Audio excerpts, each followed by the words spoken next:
नमस्कार. Kitchen queens मध्ये तुमच्या सगळ्यांचं खूप खूप स्वागत. अमृता, सगळ्या जगात ना आपली जी भारतीय खाद्य संस्कृती आहे ती अतिशय श्रीमंत आणि संपन्न अशी खाद्य संस्कृती आहे. अगदी खरंय मनीषा. म्हणजे आपण जरी महाराष्ट्रात राहत असलो तर आपण नेहमी गुजराती, पंजाबी, इव्हन राजस्थानी असे सगळे खाद्यपदार्थ करून बघत असतो. अशी अजून अनेक राज्य आहेत ज्यांच्याकडे खूप छान छान पदार्थ आहेत, पण आपण कुठेतरी थोडस करायला मागे पडतो. असाच एक वेगळ्या राज्यातला पदार्थ आज मनीषा आपल्यासाठी घेऊन आली आहे, पण थोडं आपल्या स्टाईलनी सांगूयात. कुरकुरीत आणि खुसखुशीत आंध्रा स्टाईल चेकालू होईल एकदम भारी. चला तर मग करूयात तो घरच्या घरी. आपण आंध्रा स्टाईल चेकालू करतो आहोत आणि सगळ्यात महत्वाचं काय ना अमृता, तिकडे तांदळाचा वापर खूप केला जातो, हो की नाही? त्यामुळे स्नॅक्स मध्ये पण आपण तोच वापर करतोय. मी इथे साधारणतः 2 वाट्या तांदूळाचं पीठ घेतलेलं आहे. बारीक असं दळून आणलेलं आहे. नसेल तुमच्याकडे अवेलेबल तर तुम्ही मार्केटमध्ये पण तांदूळाचं पीठ मिळतं, रेडीमेड जी पिठी मिळते. हो, हे 2 वाटी तांदूळाचं पीठ आपण इथे घेतलेलं आहे. त्यानंतर मी इथे ना 2 मोठे चम्मच बटर घालतीये, मोहन म्हणून. डायरेक्ट फ्रीज मधनं काढलेला असेल ना तर त्याला थोडस मेल्ट करा. हे मी तासभर आधी काढलंय त्यामुळे ते व्यवस्थित मेल्ट झालेलं आहे. आणि मीठ, चवीनुसार मीठ. आता काय करायचं, सगळ्यात अगोदर बटर जे आहे ते पिठाला सगळीकडे लागल्या गेलं पाहिजे, त्यामुळे ते व्यवस्थित चोळून घ्यायचं. आणि तुमच्याकडे जर का बटर नसेल ना तर थंड तेलाचं मोहन घातलं ना तरी सुद्धा चालेल. मनीषा, इथे कुठला स्पेसिफिक तांदूळ वापरलास असं काही आहे का? नाही, असं काही नाही आहे. आता मार्केटमधनं आपण जेव्हा तांदूळाचं पीठ आणतो तेव्हा असं फारसं काही नसतं त्याच्यावरती, त्यामुळे असं काही नाहीये. मनीषा, म्हणजे मला असं सांगायला आवडेल की आंध्र प्रदेशमध्ये खूप जास्त प्रमाणात तांदूळ पिकवला जातो. हो, आणि व्हेरियस म्हणजे खूप प्रकारचे तांदूळ तिथे मिळतात आपल्याला पाहायला. हो, आणि तांदळाचे प्रकारही तिथे खूप केले जातात अमृता. स्नॅक्स मध्ये तर ना तांदूळाच्या पिठापासून एवढे पदार्थ करतात ते, आणि चवीला पण छान लागते. ठीक आहे, आपलं जे बटर आहे ते व्यवस्थित आपण सगळीकडे लावून घेतलेलं आहे. अच्छा, बटर लावलेलं आपले पीठ जे आहे ते रेडी आहे. आता ह्याची चव वाढवण्यासाठी आपण काय केलेलं आहे, मी इथे 4-5 हिरव्या मिरच्या, 4-5 लसूणच्या पाकळ्या आणि 1 इंच आल्याचा तुकडा असं सगळं घेऊन ना त्याची भरड केलेली आहे, ती आपण इथे घालणार आहोत. त्यानंतर अर्धा वाटी कढीपत्ता आहे तो कापून घेतलेला आहे, तो इथे घालूया. इथे मी 2 चमचे भिजवलेली मुगाची डाळ आहे. मुगाची डाळ भिजवायला ना जास्त वेळ नाही लागत, 1 तासभर भिजवली ना तरी सुद्धा चालतं. त्यानंतर अर्धा वाटी हरभऱ्याची डाळ. अच्छा, ही पण डाळ भिजवलेलीच आहे. हरभऱ्याची डाळ भिजवायला थोडासा वेळ लागतो. त्यानंतर 2 ते 3 चमचे इथे मी शेंगदाण्याची भरड घेतलेली आहे. शेंगदाणे जे आहेत ते कच्चे आहेत. अच्छा, भाजून घ्यायचे नाही, कारण की ना आपण त्याला तळणार आहोत तर त्यामध्ये ते शेंगदाणे तळले जातील. आणि कलर साठी इथे मी काश्मीरी लाल मिरची पावडर 1 चमचाभर ती घालते. आता सगळी जी जिन्नस आहेत ती आपल्याला या तांदळाच्या पिठात ना व्यवस्थित मिक्स करून घ्यायची आहे. म्हणजे बघशील मनीषा, सगळं साहित्य जे आहे ते आपण रोजच्या आपल्या स्वयंपाकात वापरतो तेच आहे. फक्त कॉम्बिनेशन, म्हणजे आता तू शेंगदाण्याच्या कच्च्या शेंगदाण्याची भरड घातली आहे, हरभऱ्याची डाळ आहे, मुगाची डाळ आहे. ह्याने पण ना चवीत एक वेगळेपणा जाणवतो खाल्ल्याच्या नंतर तुम्हाला. आता हे सगळं मिक्स करून घेऊया. आणि मला असं वाटतं मनीषा, कढीपत्त्याचं प्रमाण थोडंसं जास्त आहे. म्हणजे युजली आपण कोथिंबीर जशी वापरतो तसं ते कढीपत्ता वापरतो. अमृता, आता याला भिजवायला आपल्याला ना गार पाणी नाही वापरायचं आहे. इथे मी पाणी गरम केलेलं आहे.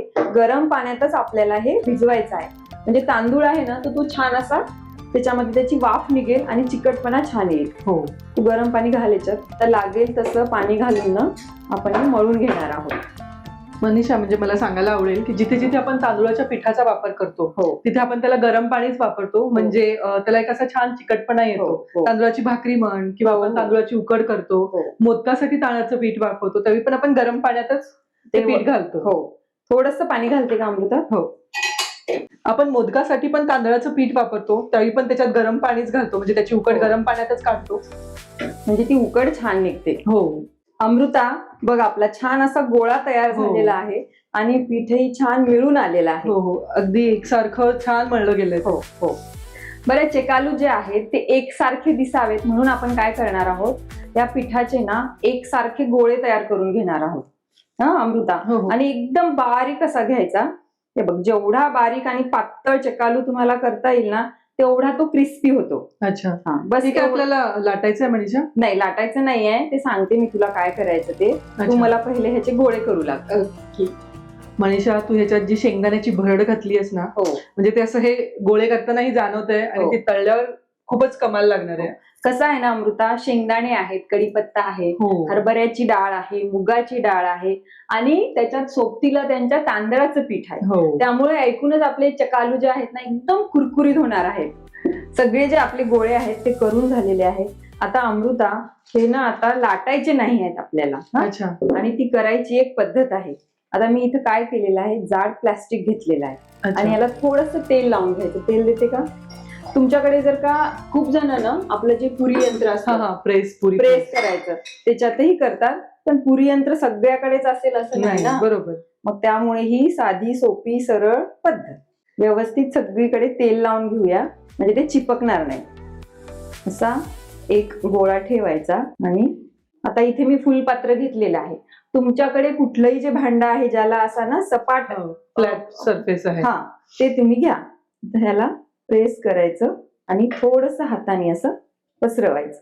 अच्छा, खूप जर का जाड राहिले ना तर ते नरम पडतील. बरोबर. त्यामुळे जितकं पातळ करता येईल ना तेवढं पातळ करायचं. मग मनीषा, हे लाटून घेतले तर?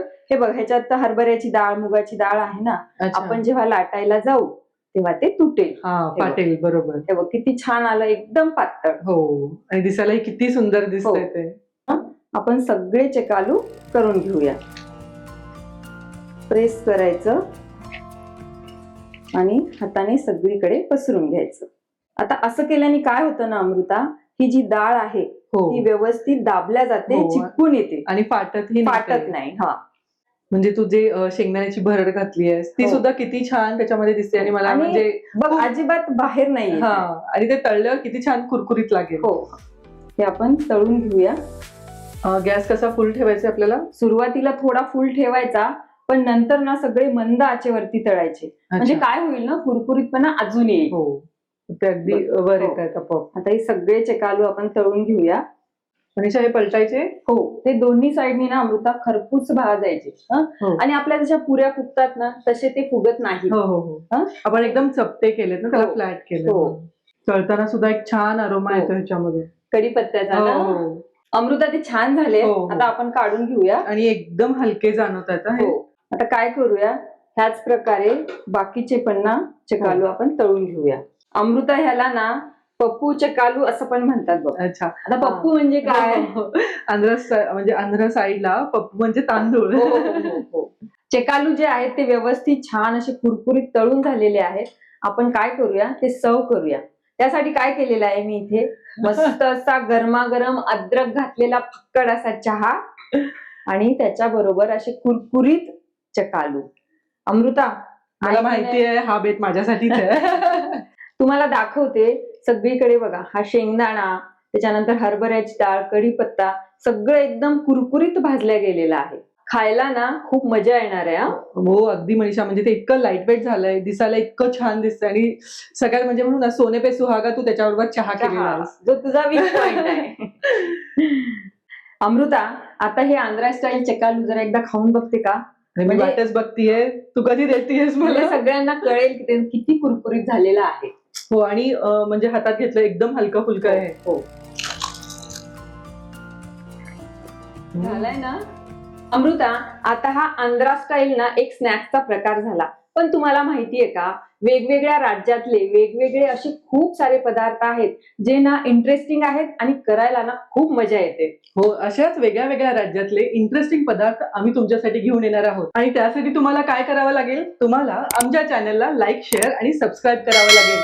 आणि पाहत रहा किचन क्वीन्स.